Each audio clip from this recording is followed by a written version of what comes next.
And guys, so we are here now at Dapia River. This is a perfect time to come here dahil madaming laman ng river. So upgraded na po ang Dapia River. Ayan, dati walang ganitong stairway. So meron silang cottages that you can rent overnight. Oh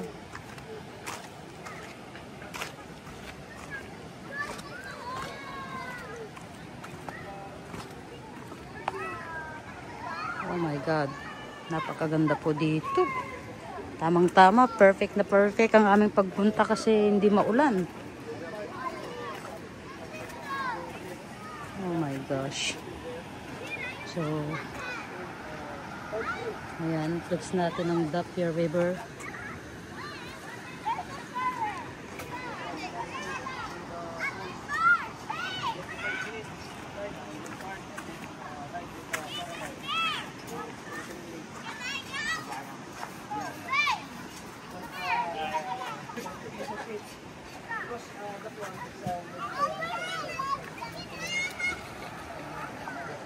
Wow, napakaganda.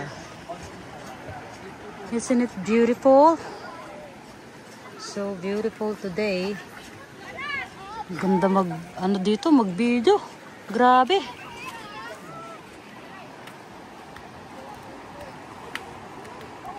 Ayan po, mga chismoses.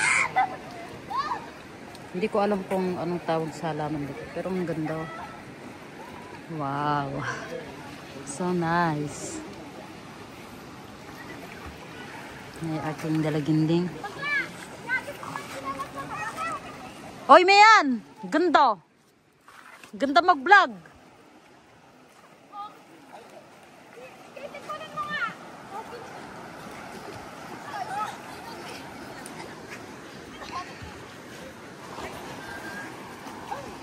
Yun, nagmayat! Shit! So nice!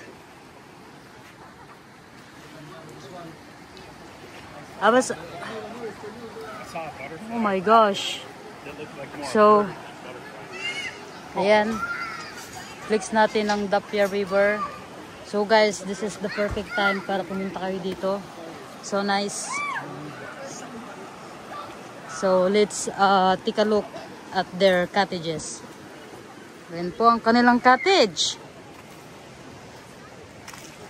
You can rent overnight. 1,500. Maybe 1,500, 2,000. Ayan. So nice. Ganda. Promises. So nice here, guys. Oh. Wow. Beautiful. So flex natin mga tao, guys. Mga tao gama. Hehehe.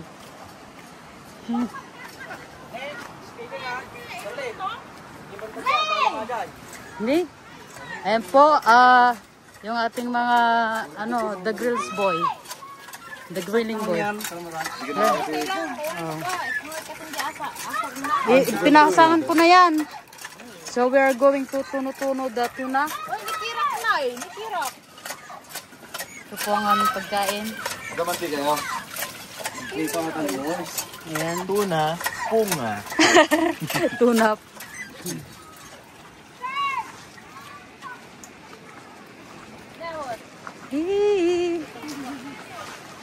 So nice. So good. Yeah, go swim. Wow, guys.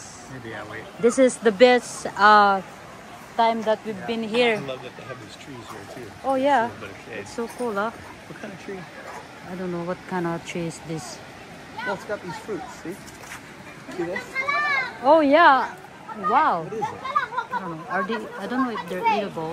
Yeah. You want to try it and let me know? No. What if I try and then it's poison? Then Hey. I won't eat one. Hey.